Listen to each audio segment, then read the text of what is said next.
Aigle, Papa Likunzi, RTVH, Oyo Nuikala Muchanta Tansan. Alléluia.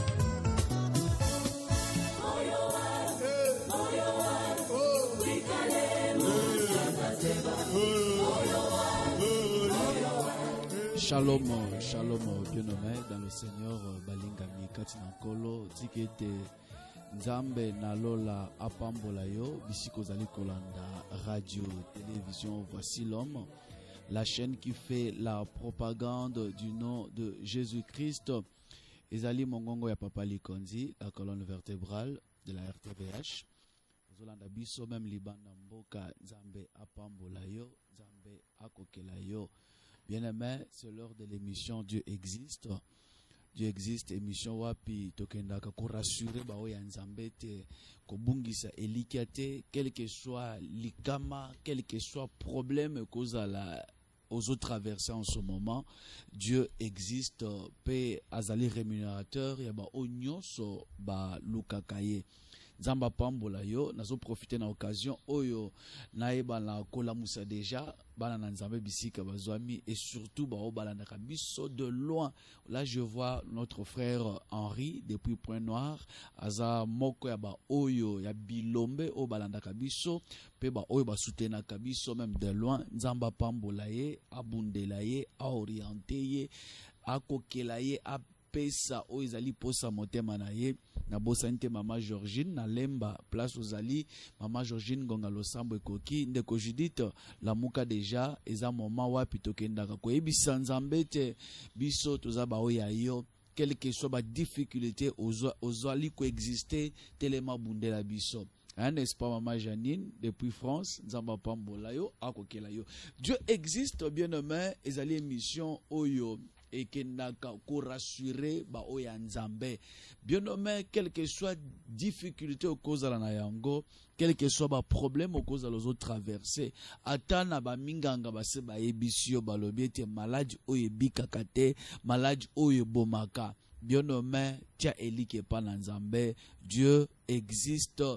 Lukaye to simba eto ningi satron na ye babengi monganga ba minganga yende le médecin par excellence, il est le roi de gloire, nzambo ya kangola kanzambo abikisaka nzambo alongola kamakambu makasi na vie ya bana na nzambe. Bible zolobete, sans la foi il est impossible de lui être agréable. Il faut que celui qui s'approche de Dieu, celui qui s'approche de lui, sache que Dieu existe, croyez que Dieu existe et qu'il est le rémunérateur de ceux qui le cherchent. Bien-aimé, naebi ke nzamba sa selelio ebele. Zo déjà numéro na biso, ezali 09 98 28 18 89, de numéro na biso 09 98 28 18 89 pour ba obazo benga biso à partir ya RDC, ozali banda mboka tia préfixe ya RDC plus 243 au tie 9 98 28 18 89 9 98 28 18 89 des numéros na biso. Après moi exhortation moke tokoyeba na ko sambela, après à travers ce numéro là ne koyeba na ko tinda requête na yo toyeba na ko soutenir yo na prière. Bien-aimé, Dieu existe, azana bomoy azali pe azosala ya minene oyo ezomonisama na miso na bato, azosala ya minene oyo même mokili tango ezotala bite, ça c'est le doigt de Dieu. Oui, bien-aimé, nous avons un Dieu, soka telemi a sali, même dans famille na yo, bakolobete, certainement, likambo, c'est Dieu qui a agi. Oui, bien-aimé, pour ça, na biso ezaliete, après ba prière tout ça la kanayo, même famille na yo, oye ba na ko évangéliser même na kati na famille na yo, à travers makambo nzamba ko salela yo, même dans ta famille, bien-aimé, ebele bandimela yeso, ebele ba poussa na pa na nzambe, ebele ba ya, donc obenda bango na makambo na nzambe à travers témoignage na yo, ozala moto témoignage, ozala témoignage vivant ya makambo nzambe azo sala na via bato. Voilà, nzamba pambola lelo tokolobela moi thème moko tozanango tozolobela sur la délivrance de malédiction d'origine. Oui, bien aimé, comme je l'ai toujours dit, nous avons un professeur qui est le pasteur François Mutombo. Voici l'homme, mon père, mon papa. Il est azalo quoi professeur ordinaire, azo tangisa. Et nous là, nous sommes comme le professeur assistant. Tozoya pour la kosali sayo, moi ba révision et surtout kosali so ba travaux pratiques. Travaux pratiques, oyo kosala ete tokota lisusu na mozindo na oya sa tangisa. Tozolo bela la délivrance des malédictions d'origine. Bien nommé, ebele ya batu, bazana ba makambo ebele ezolekela bango be ba ebele ba problème oyo mokili ezali ko rencontrer lelo, ezali ko tirer origine nango, ezali à partir ya origine ya mutu. Voilà ce que je voulais dire. Beaucoup de problèmes que l'humanité rencontre aujourd'hui, c'est à partir ya origine na bango. Makambo bato ebele bazo vivre lelo, solandeli mozindo ba problème bato bazo ko traverser lelo, okomona ke non mosisa. Origine déjà la base ya makambo bato bazobika. Qui dit origine, on fait allusion à la famille. À la famille. Origine tamazoloba origine à mutu. Au moins là on kende plus vers la famille. Et parlant de la famille, on voit directement le mariage. Et ces derniers temps, l'homme de Dieu, notre papa Azolobela sur la délivrance dans le mariage. Ils allaient à 4e module lango. Délivrance dans le mariage. Qui dit famille, on voit directement le mariage. Thème nabis la délivrance des malédictions d'origine. Or, dans l'origine, on fait allusion à la famille. Parlant de la famille, on voit directement le mariage. Le mariage. Or, le mariage, il y a un ensemble de parents et des enfants. Donc, papa, maman, nabana, basali, famille. Or, bato ebele sikoyo, de bazo bundisama, à partir de la famille na bango, à partir de musisa côté baouti. Or, la famille, c'est la cellule de base de toute vie. Famille, ezali cellule de base, ya vie mobile. Moutounios, bisonyos, tozana mokili, oyo. Tozana bomo, parce qu'il y a eu une famille. Il y a eu un papa et une maman, basangani, basali yo bimi na mokili. Ba créer vie oyo ezakati na yo wana. Moto nyonso oyo azo vivre na se na moyi ao awuti na famille. Awuti na libota songolo. Awuti na union songolo. Papa maman yo bimi na mokili. Et pourtant cette cellule de base oyo ezali famille, ils ont toujours combattu par le diable.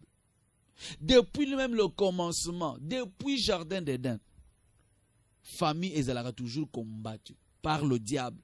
Oui, depuis le commencement, le diable combat toujours la famille. Alingakate famille ezala posé, alingakate famille ezala nesengo, alingakate na famille babi misata mutumoko akosunga même famille wana. Le diable combat toujours la famille depuis le commencement.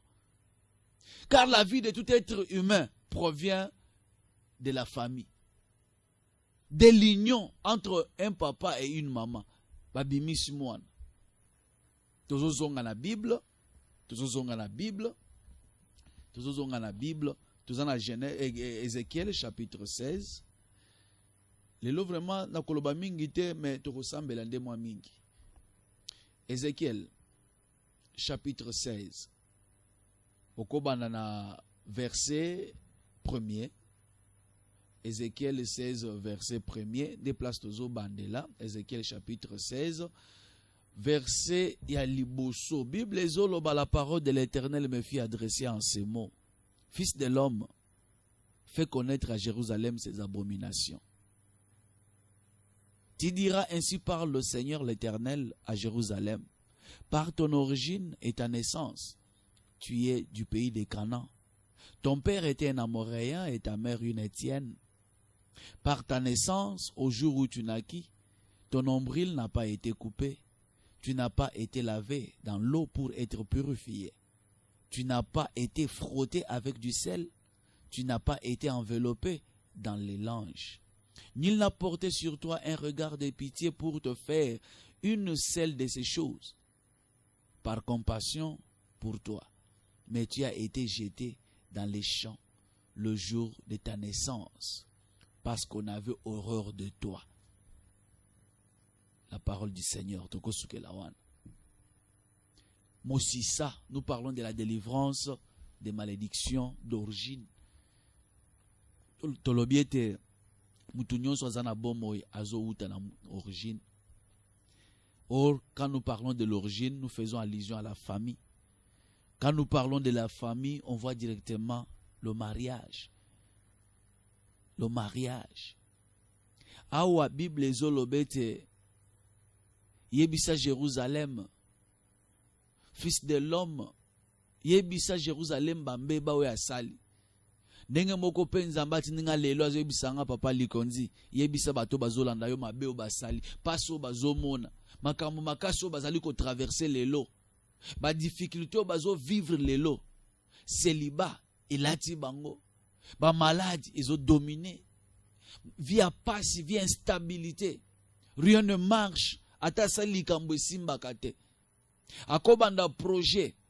Et quelques minutes, quelques détails pour réussir. Moi makamnyo sur baby. Akobanda likambo libala. Boke nangoti ekomika bosomina biloko. Ekomika po baya ba pre ba tika biloko alibala osuki mobali ana akebala mwasi mususu. Na biloko bino bosombi ensemble. Oedeye osungiye ozongisie muto conscientiser mobali. Mobali wana bosomi na biloko me lelo ake abali mwasi mususu. Otika lozolela déception elati yo. Nenzamba tindinga lelo na yebisa yo mabe osali abomination osala po makambo ebande kolandaka yo. Mabe oyo sala po via pasio ebande kolanda yo. Boko banda faire na baninga bobaninga bako excelle me yo zonga kasima. Oko se retrouver soit ba yibi yo mbongo. O porte-monnaie kwe yaki. Mbongo elimwe. Bobandaki bien, oh, to bandaki likelemba, papa likelemba kimi, akimi. Mama likelemba kimi, bat nyosu baleme komi tour na yo mama likelemba kimi. Zambati na ebiso, abomination sala po makambo elandaka yo. Izana likambo sala po makambo elandaka yo. Nde likambo ngo na eko ebiso lelo. Ozana mariage. Me bana bayakate. Okota libala. Esengwa libala ezate. Ezo menacé net divorce kalate divorce elingeya. Pourquoi? Parce que ozo botate. Voir même ozo bota bana me esengwa libala ezate oza lokola mwa eloko moko bo ezanga valeur na kati ya foyer. Mobala azo salo banko oyo mutu akosala muninga te. So lingolo baboy alakiso porte. Porte ya polele. Si tu veux tu sors tu pars. Omitu naka mabe nini na sali pona vivre makambo yo. Oui, mabe wana nena yeko yebiso lelo. Chalito izala attentif, nazo yebiso mabe osala. Tout ce que tu fais est réussi sakate. Okobanda mo mbongo sali ba voyage ba passe mbongo o mati capital et mati se retrouver okomi na mo montant moko boy. O se retrouver kama kamunyon se bandiko bebo bandiko dépenser ti otikali maboko pamba. Obandiko luka sumbongo a zero. Nini apazi mabe onga na sali po makambo elanda kangai. Nde question zo mituna. Nini amabe onga na sali po passer elanda ngai. Po ba difficulté elanda kangai. Qu'est-ce que je fais de mal? Po ete makambo makasi elanda ngai. Maladi oyo ozokende pa mungango bundi ti munganga ba déclarer ba une maladie oyo ozokufana ngo. Ici la kate. Et puis, les maladies, c'est la même maladie où il y a papa Nabino. C'est la même maladie où il y a maman Nabino. C'est la même maladie où il y a grand frère Nabino. Nini bo sali na famille oyo.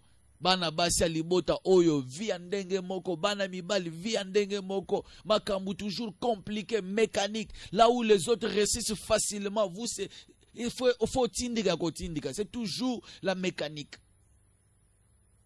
Il faut tindika kotindika. Qu'est-ce que tu as fait de mal? Qu'est-ce que tu as fait de mal?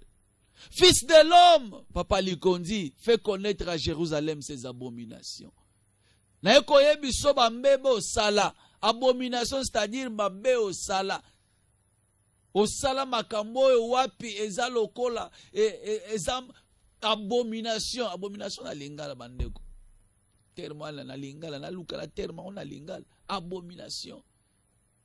Eza loko sa likambo moko oyo soki batu bayoki yango mala moko bayini na yo ba pona nya kosa likambo aboy. Likambo aboy salemaka te na katikati ya bato. Likambo aboy ezalaka punissable. Même ba centre bako sepela nango te. Likambo aboy même bato ya mokili bako sepela nango te. Nde makambo yo sali yango makambo na ezolanda via passe ezolanda yo. Qu'est-ce que tu as fait? Fais connaître à Jérusalem ses abominations. S'il vous plaît, on va prier. On va prier. Fais connaître à Jérusalem ses abominations. Tu diras ainsi par le Seigneur l'Éternel. Yo kama kamunzamba zoye bisayo lelo. Yo kama kamunzamba zoye biso abomination au salaki. O lelo makamu makaswa nezolanda bino. O lelo ba sterilité ezolanda. Famille mobimba bana basi babota kate. Bokota mabala toujours libala kufa sterilité. So bimi libala nde oke oboti. So bimi mariage nde omemi mwana. Bana mibali bavanda kana basi te. Azana oy abimi. So ya boya ka basi abali atiki. Mususu aboti saka kaka. Ye vina yeka ko botisa mwana mama akomi asale équipe nationale. Dis bana, dis maman. Ça c'est quelle vie. Fais connaître à Jérusalem ses abominations. Tu diras ainsi par le Seigneur l'Éternel à Jérusalem. Par ton origine et ta naissance, tu es du pays des Canaan. Ton père était un Amoréen et ta mère une Étienne. Bien-aimé Bible, Zolobete, Sotangi Hébreux chapitre 2 verset 14, paragraphe ami balé. Les enfants sont victimes de la vie des parents. Bible Zolobete, les enfants, car les enfants participent à la chair et au sang des parents. Makambaboti basalaka, tes parents, basaki, ton père était un Amoréen et ta mère une Étienne. Ton père était un Amoréen et ta mère une Étienne. Tant aux autres Amoréen et Étienne, c'est Ezabana Kana, webi Kana. Kana mwana ya Sham, Sham wazaki mwana ya Sham wazaki mwana ya Noé. Wakenda komona nudité ya papa na ye. Wasotangi na Genèse chapitre 9 22 à partir de 22 tina ba 27 au comprendre lisolongo. Sham akenda komona mutakala papa na ye. Ata amoni mutakala papa na ye amelaka alangwe alali amitiki bolumbu. Yake akoti amoni. Olia finikata papa ya beti lisole pa bandeko na ye. Bandeko ne ba ye na ndenga ko zonga simati bazipiki bolumbu atata.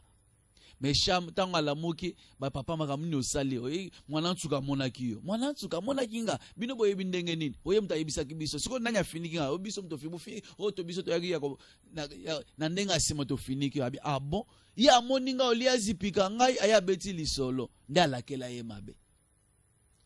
ye mabe na kozonga tozonga la Bible pour comprendre penda côté tozo kende na Genèse chapitre 9 verset 22. Verset 22, Bible dit, Cham, père de Canaan, vit la nudité de son père et il le rapporta dehors à ses frères. Mais yo qu'est-ce qu'on a verset 27? Attends, bandi ko pambo la bana, a comme une tour ya Cham azolo banini. Que Dieu étende les possessions déjà faites, qu'il habite dans les tentes de Sem. Paragraphe ami balé. Et que Canaan soit leur esclave. Canaan soit leur esclave. Wana verset 25, tous on en a 25. Et il dit, maudit soit Canaan, fils, wana Canaan za mwana Chama, maudit soit Canaan, qu'il soit esclave de ses frères. Qu'il soit esclave de ses frères. Genèse, Genèse chapitre 9, verset 25. Maudit soit Canaan, qu'il soit esclave de ses frères. Balakela Canaan. Siko Canaan wanatanga ya bandiko bota. Aboti bana. Amoréen. Aza. Quatrième fils ya Canaan. Étienne. Aza. Et plutôt. Et oazali père des Essiens. Amor oazali père des Amoréens. De quatrième fils ya Canaan. Et azali deuxième fils ya Canaan. Bango nyoso bana ya nani? Ya Cham. Cham wazali mwana ya Noé. Wana kozonga na Genèse chapitre chapitre 10, vers verset 14 à 18, nous comprendre généalogie wana nazolo belawana. Or, Cham fit maudit par Noé. Cham balakela kaya mabe. Mabe balakela kaya bazola kela mwana. Kana. Kana aza l'esclave ya l'esclave. Kana wana nda yo kobota ba moréen, nde ayo bota ba étien. Malédiction elandi. Bien aimé, tu sors de quelle union? Yo rutina union nini? Baboti na yo mariage basala kezalaka ndengeni. Est-ce que basala on conformément na ndenge Bible zilingi, ndenge nzamba lingi? Cérémonie ni basalaka mukolo babota kayo tokende un peu plus vite. Les enseignements, c'est juste exhortation pour to sambel. Cérémonie ni basalela kayo tango botamaka. Baboti na ba uta na mosisanini. L'origine ya moto ezokanga via bato lelo. Origine na yo nezokanga yo. Tout ce que tu fais ne marche pas. Makambu nyoso on a détail qui ne bandel yango yo zo vivre. Tant na zolo bo ndeko ndia zolo belangai. Oui na zolo belayo. Dieu m'a envoyé pour te parler aujourd'hui. Ton père était un moréen, ta mère une Étienne. Papa na bino azalaka nganga. Maman na bino azalaka mbikudi. Papa na bino azalaka chef coutumier. Maman na bino nganga. Yo bima na origine wana lelo ozoluka nzamba pambola yo ndeko. Tu sors de quelle union? Tu es issu de quel mariage? Demo tuna na zo tuna yo uti na mariage andenge nini? Libalo papa na mama babala na andeni bakuta na andeni. Obota mandenge nini? Olelo ozolo ba makambo ezo tambola te tozo sambela loko tozo sambela te. Est-ce que nzamba ngoyo kaka pe bat? Oui nzamba yo kaka. Il est le rémunérateur de ceux qui le cherchent. Mais chez toi, il y a quelque chose qui bloque la bénédiction divine. Et il y a la vie na yote. Qu'est-ce que tes parents ont fait dans le passé? Ils allaient bénéficier, ils allaient payer le pot cassé. Quand il dit sur toi, baloba nini, likolo la vie na yo tango botamaka. Bo baloba, moi mbala kitoko, ye penda oza mwasi ya mibali, aza mwasi ya mibali ebele, ya aza mobali ya basi ebele. Nde maloba baloba katango botamaka, ton origine. Eza makambo eloba maka. Qu'est-ce qui a été dit sur toi, bien-aimé dans le Seigneur? Nini l'Obama, même si baboti na yo, nini l'Obama, ba mauvais sort babokela bango lelo ezolanda na bana ya bana na bana bazo ezolanda. Donc ba descendant na bango nyos makambo baloba ezolanda likona bino. Balakela bakoko na bino mabe. Bozalaka na koko moko koko wana yoka lisolo ba yo koko na bino mwasi azalaka muyibi, soit ke bilanga yiba ka biloko abatu. Ba manyoko abatu ko yiba ezana ba malédiction baloba, ba mauvais sort babwaka lelo ezolanda bino bana. Ba koko ezolanda. Bazola ke la Cham mabe. Ekwe iliko Kana.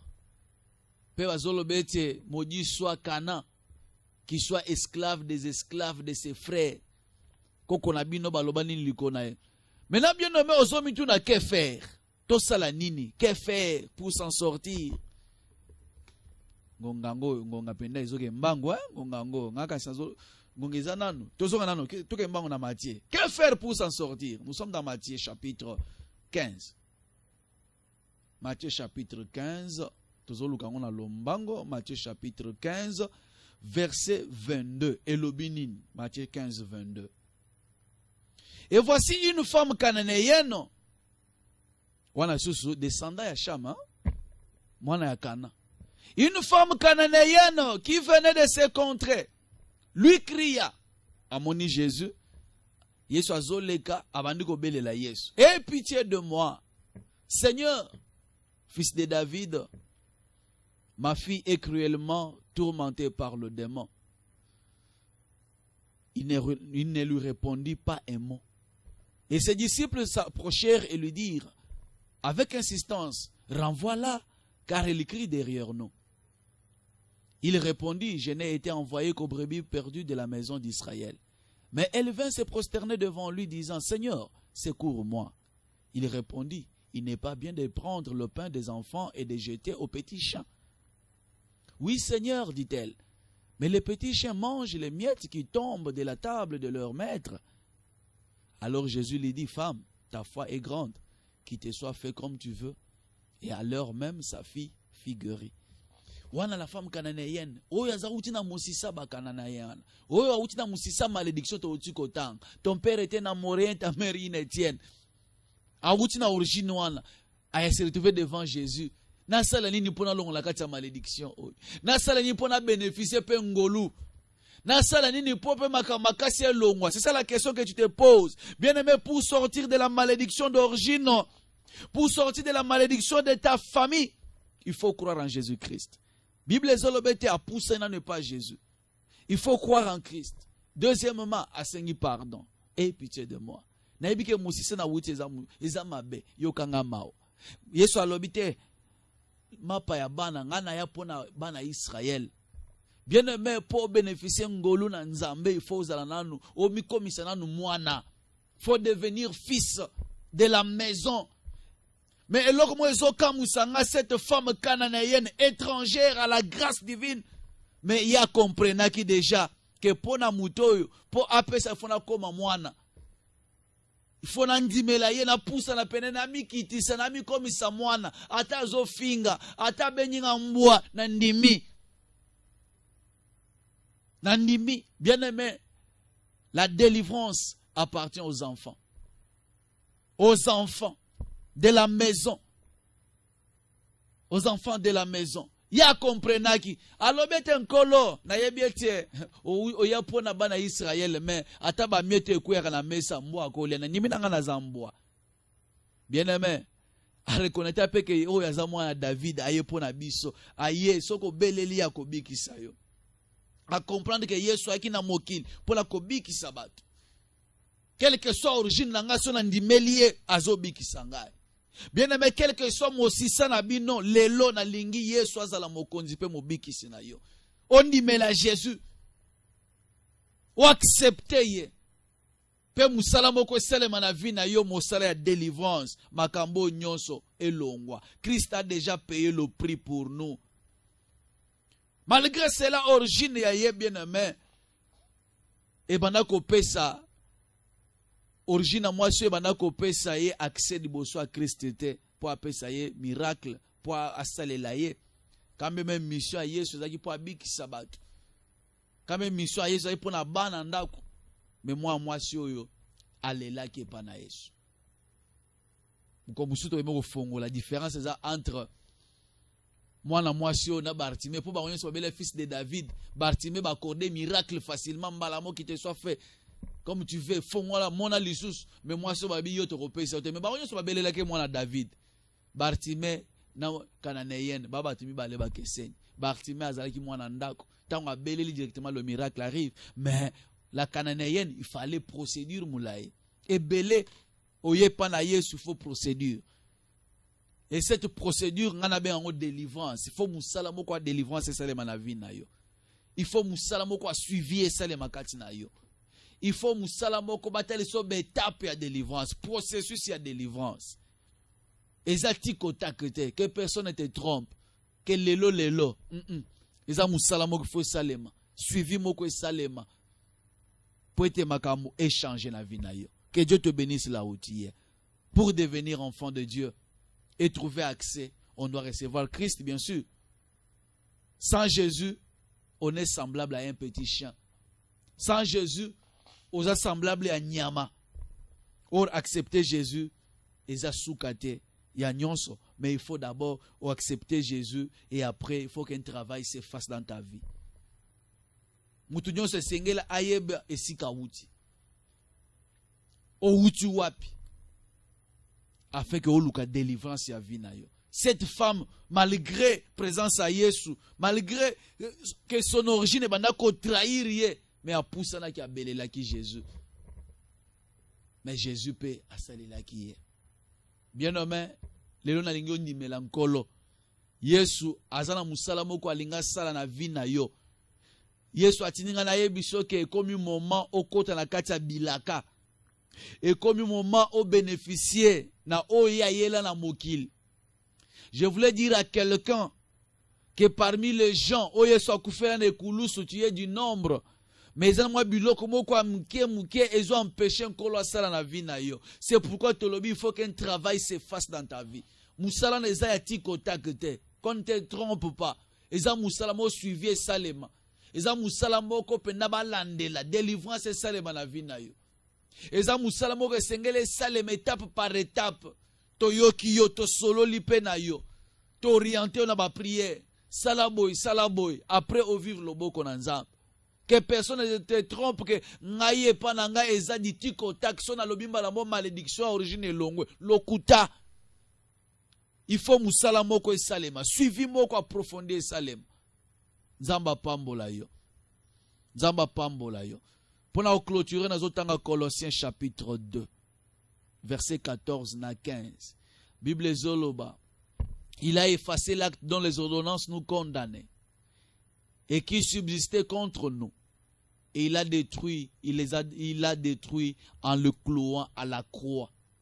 Il a dépouillé les dominations et les autorités et les a livrées publiquement en spectacle en triomphant d'elles par la croix. La croix de Jésus nous donne la victoire. La croix de Jésus nous donne le salut. Mais la délivrance, il faut qu'un travail se fasse. Tellement l'ikoloto sambe. Tellement l'ikoloto sambe la place aux ali bien-nommés. Ma continuer simba ya wenzambe. Na kolinga avant toute chose, au reconnaître grandeur nanzambe. Bible zolobete cette femme a reconnaîtra qui monene na Yesu. A poussa n'est pas Jésus. Abelele. Fils de David, aie pitié de moi. Bien-aimé, nous avons posé place aux gens, on reconnaître la monnaie na Yesu. On dit, mais là, il y a comme konzipe mobiki si na vi na yo, na libota na yo. Yebisa ete nkolo, yako renye na vi na ngai. Yako zo esika bo konzi na bomo na ngai. Yako domine na kati ya libota na ngai. Oza la nzambe na ngai pe ya famille na ngai. Oza la nzambe ya bana na ngai. To sambele na kombo na Jésus. C'est bon moi na ngai.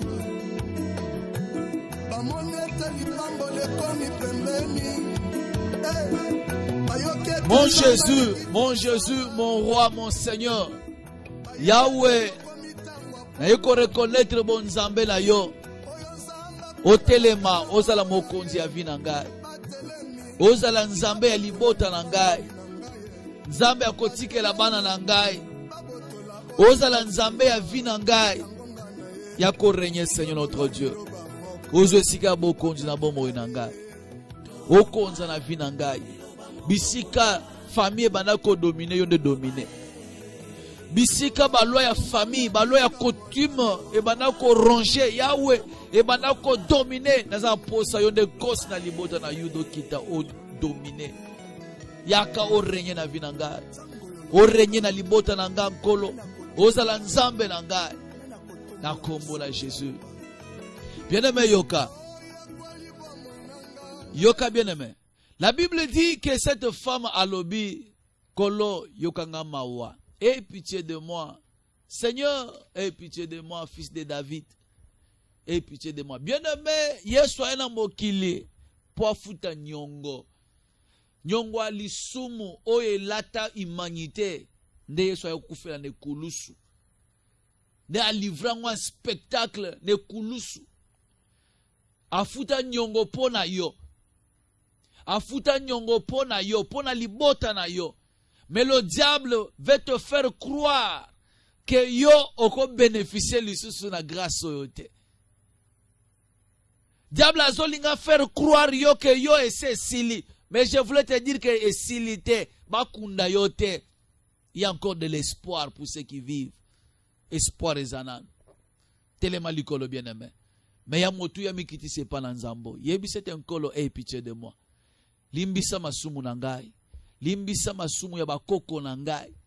O nyonso basala o lelo ezo peze likolo na vi na ngai. Ezo peze likolo na bana na ngai. Yahweh tanda loboko no ya mawa. Limbisa biso. Kangola biso. Tosambele na kombo la Jésus. Tika bafinga Yahweh. Bilobalo bana bango sukate. Yahweh tele maloba Yahweh.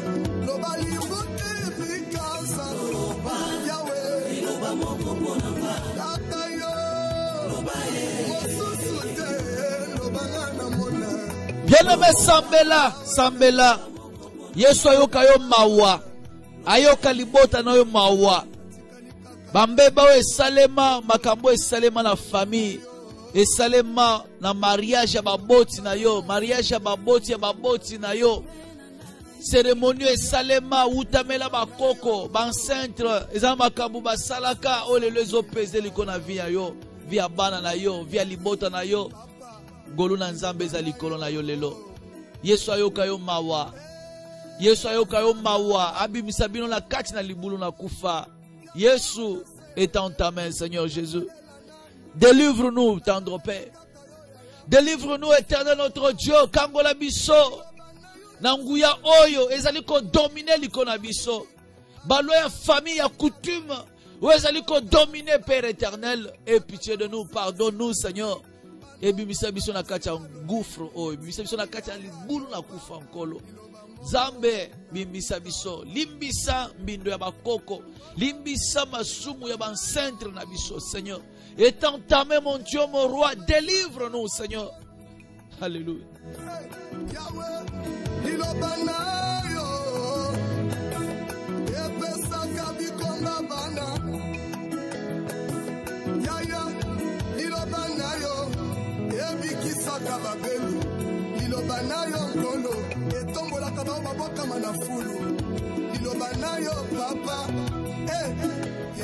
Bien-aimé, nazana poso ebisa nzamba kangola yo. Délivrance eutake pa na nkolo. Bible zoloba, le cheval est équipé pour le jour de la bataille, mais la délivrance appartient à l'Éternel. Mokango les ankolo Yesu Kristo ndeko. Yesu nda bikisaka. Yesu nda zana liloba suka likona vina yo. Yesu nda zana makoki ya kolongolo na kati na libulu na kufa. Yebise, Seigneur, est en ta main. Délivre mon âme de la prison. Délivre mon âme de sa prison. Bimisanga la kati na boloko. Ya satana bisika bakanga vina ngai. Bisika bakanga mariage na ngai. Bisika bakanga santé na ngai. Bisika bakanga mbongo na ngai, richesse na ngai. Bisika ba etufa étoile ya vina ngai. Étoile ya bana na ngai. Mbongo ya bana na ngai. Via mobali na ngai, mwasi na ngai. Bisika bakanga biso. Yawe kita bimisa ngai. Délivre-moi. Kangola ngai. Tosambeli na kombo na Jésus Christ.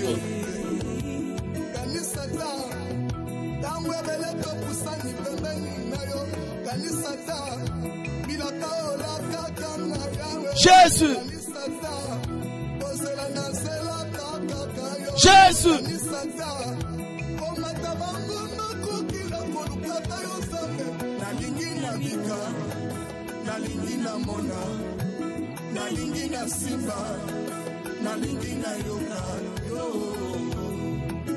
Jésus. Jésus. Jésus. Étends ta main, Seigneur mon Dieu. Mon Jésus. Bien-aimé Yoka. Yoka. Nazana posa sikawa. Oyebisa nzambe maloba. Avant toleka na komba, nazana posa oyebisa nzambe maloba. Yonde prophète ya vi na yo. Yonde oyebi nini ezali kotungisa bomoi na yo. Eza maternité, mopesi na maternité za Jésus. Bible zoloba, ye moko nzambe da telema lobi ete na libota na nga mwasi ekomba kozala te. Nyo akosala ba avortement kozala kate. Yesu wana peso bana. Apeso mabota. Azolobete, je souhaite que les jeunes se marient et qu'ils aient des enfants. Apeso libala ya bien. Bible zolobete, l'or et l'argent lui appartiennent. Do azana makokia ko pesa yo bomengo. Azana makokia ko stabiliser vie na yo. Azana makokia ko pesa o ezangi pa na yo. Azana makokia ko longola maladie kati na nzoto na yo. Par ces meurtrissures nous sommes guéris. Yebise nkolo. bikisanga kolo pesanga mabota kolo pesanga mbom na ebite problème les autres ngisa na moment o wezangisi yo pongi en ce moment yebisa ye apeso yango abundelo etumba o a réaliser miracle moko na vie na yo to sambela kombo na Jésus batelemi babotola oyo pesinga yango ngana ye yo loba liloba moko bibota bikaye yebisa ye problème na yo tanga yango na kombo na yango bien-aimé koyoka soni te tu es devant ton père dis-lui ton problème yebisa likambo etungisaka yo wana tangela ye yango alléluia Jésus Jésus le Dieu de toute grâce Zambo asalaka makambo elekelaka bato eza yo nkolo kokela bana na yo yoka lo samba moko pe mosusu kokela bango Seigneur Jésus s'il te plaît Père s'il te plaît mon Dieu alléluia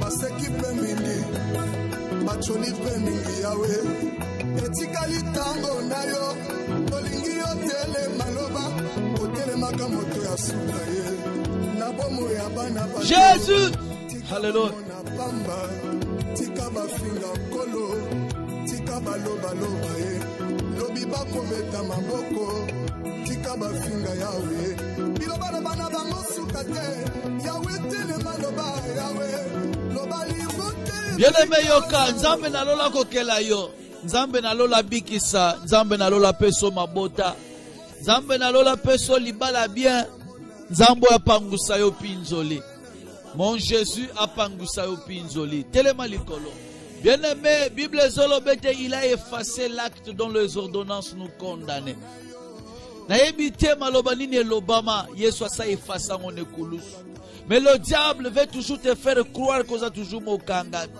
yango azolanda yo azo imposer o makambo makasi azo imposer o ba maladie na nzoto et pourtant Yesu asa kufana ekulusu na mapipi na yende lobiko esengele kota na nzoto na yo wolo palate za ya ye diable azo boto la même étoile na yo a étouffé yango bien-aimé na zana posete moto na nzambe kita nyonso etangami ba œuvre ya kadia mpemba na vie na yo eyamba moto stérilité wana eza ba œuvre ya diable maladie wana eza ba œuvre ya kadia mpemba pauvreté échec vie nyonso ba impose yo ya ba déception stérilité nyonso ba impose wana eza ba œuvre ya diable. Oh, la Bible me dit le Fils de l'homme a paru afin de détruire les œuvres du diable. Moto na nzambe kita eziki sabile monyoso akadia mpemba na vina yo nyonso basiba kolaki yo na nzoto welandaka yo ba malédiction ya famille ba malédiction d'origine maloba mabe baloba ba cérémonie esalemo ezali kokondane lelo eyamba moto na nzambe tosambeli na kombo la Jésus. Moto ekita moto elandela moto ezikisa nyonso ya diable pe la moto mabongisila ezika au nom puissant de Jésus, au nom puissant de Jésus-Christ. Moto le feu de Dieu, le feu de Dieu moto ekite landela na kombo na Jésus-Christ. Au nom puissant de Jésus, maladie pe la moto zika, instabilité, sécheresse, stérilité, échec, vignon se poser et tout maman, na kombo na Jésus. Au nom puissant de Jésus.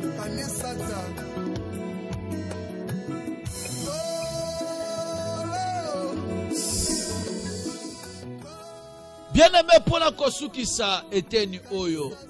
Pour la kosukisa eteni oyo. Nazana posa moto na nzambe kita na nzela na yo. Onyoso base balatisa kyo lokola kazaka ya soni. Onyoso base balatisa kyo lokola kazaka ya soni epela moto. ba masque de vieillesse basi balatisa kyo ne longwa ne zika ba miomo basi bachena libumu na ne pikwama nyonso eyokisaka yo soni wana kazaka sonyo balatisa bino na famille bana basi babalaka te tumbango moto nzambe na lola peso esengo o nyonso ezangisaka esengo epela moto tosambeli na kombo na Jésus.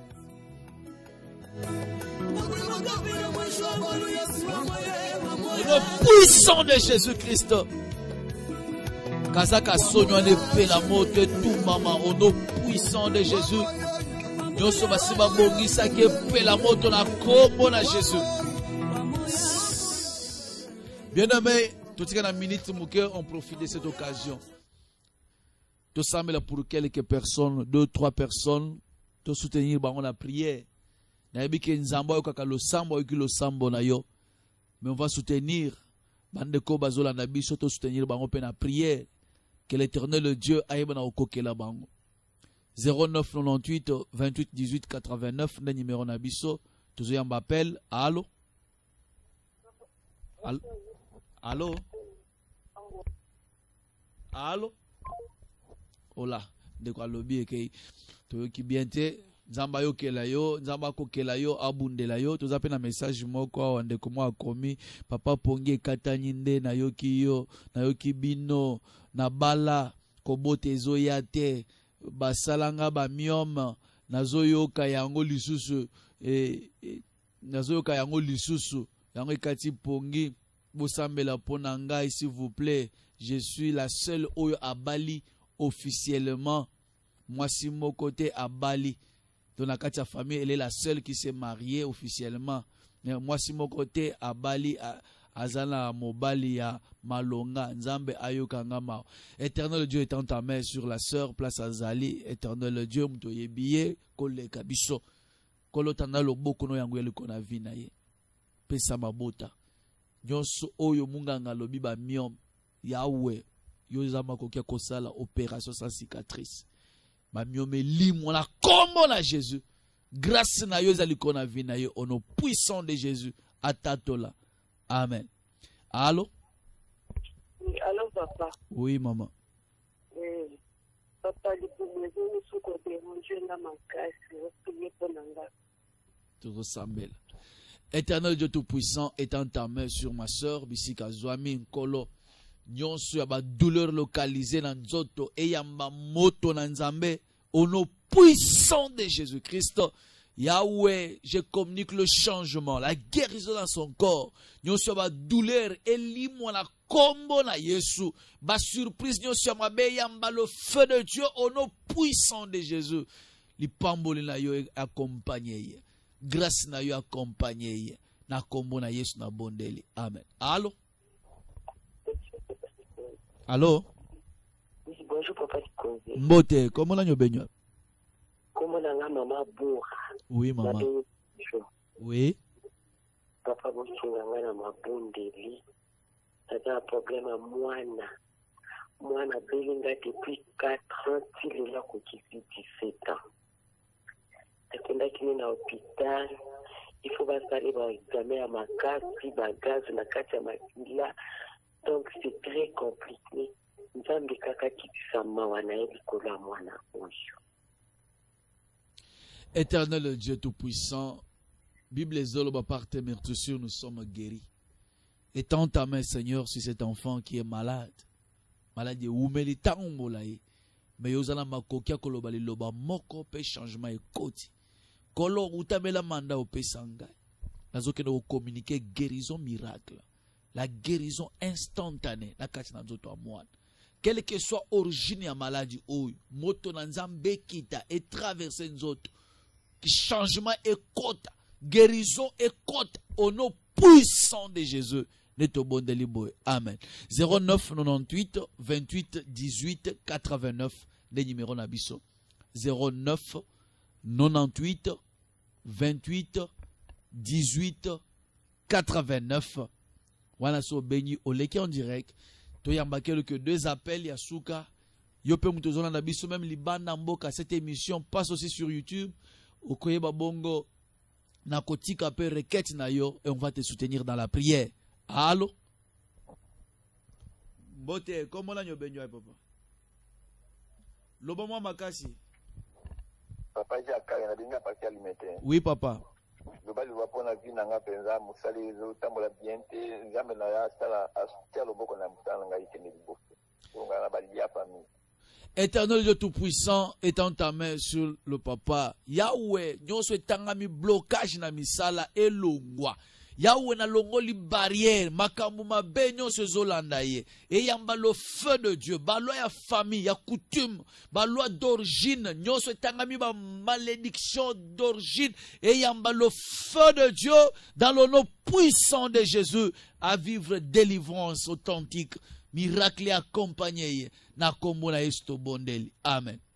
0998 28 18 89 le numéro na biso nzamba pambola nzamba kokela bino nzamba pambola bino nzambe akokela pe mami mila na bike message na yo et komi aux a branché ndeko mami mila que Dieu te bénisse nzamba kokela bundelo bitumba nyonso zolanda yo.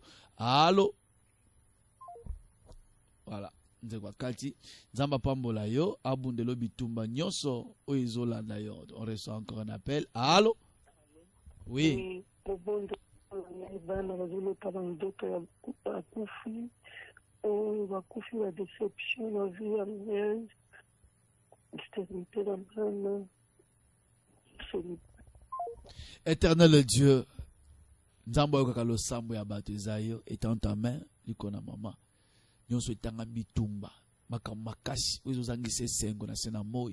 Père éternel, étends ta main zongisa esengo kati na viande ko mwasi bitumba nyonso ezolanda bango eyamba le feu de Dieu et libéré au nom puissant de Jésus va vivre grâce na yo nzambe yawo na benga nyungu ya malade na benga nyonso esprit de mort bandoto compliqué eyamba le feu de Dieu et zika au nom de Jésus-Christ.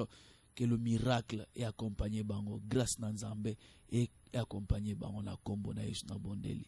Amen. Nzamba pambola yo mama Sandra Chimbalanga, que Dieu te bénisse. Nzamba bondelo bitumba molili alongisa yo obstacle nyonso etelemi na parcours na yo. Tokomi presque na suka, tokomi na suka obengi après même prière on va continuer tokosambela pona yo otindi message tokosambela pona yo. Ozali banda mboka tika même voice na yo na WhatsApp tokoyoka yango tokosambela pona yo. Je vais clôturer par la prière. Éternel Dieu Tout-Puissant, nzambe na nguya nyonso oyebi posa mitema bana na yo bisika bazwami moko pe mususu a vivre ngolo na yo. Bao bazali na posa ko benga me bazama kokite nkolo oyebi posa mitema na bango kokela bango bundela bango longisa bango. C'est notre Dieu Père nazo bebisa nyonso ya diable nyonso ya bataki ya monde ténèbres nyonso ya bamvutuma ba malédiction nyonso ya origine ya mosisa ba malédiction bokoko ba lien famille ya coutume et yamba moto na nzambe au nom puissant de Jésus. Yahweh, tikete lipamboli na lole accompagner bango. Yahweh ba vivre grâce na yo, ba vivre ngolu na yo, Seigneur, ba miracle, ba tato la monene na yo. Et c'est là au nom puissant de Jésus-Christ, ba beli ba bika, ba kangami, ba kangola, ba célibataire, ba bala ma bala lokumu. Yahweh ba zo bota te, ba stérile. Yahweh pesa ma bota, pesa bana. C'est notre Dieu, ba vivre ngolu na yo, pe ba tato la monene na yo. Na kombo na Jésus de tobondeli boy. Amen. Tokomi na suka nzamba pambola bino, nzamba kokela bino, bisika nyonso bolandi biso, kimia na nzambe za la partage na bino, même de loin, nzambe aiba na koyoka prière ya moko pe mususu. Ndeko mami mila, nzamba mona yo, abundela yo, mama Dorcas, nzamba mona yo, nzamba kokela yo, mama Georgine Nalemba, nzamba mona yo, ndeko lisi, Kolo abundela yo, Laura Chika, ça fait longtemps, hein, ndeko Karine pe obenga kala, serna dejumata kutu, ha, na ibu mukola benga te. Nzamba pambola frère Henri, nzamba pambola frère Dieu merci, nzamba mona bino nyonso, bolandaka émission oyo, papa Vincent Mubake, nzamba mona yo, nzamba mona papa Vincent, nzamba pambola bino, kimena nzambe ezala partage na bino bisika nyonso bolandi biso na bosanyete capitaine Didier nzamba pambola yo kuna na kan church nzamba mona yo kimena nzambe za la partage na yo nzamba bundelo bitumba nyonso naza posa ba fonction emata ba grade emata wande kopesa lokumu na nzambo ya biso tokutani prochainement kimena nzambe za la partage na bino nzamba pambola ndeko papumbaka ozaki na réalisation tomonani mbala ya sima ciao.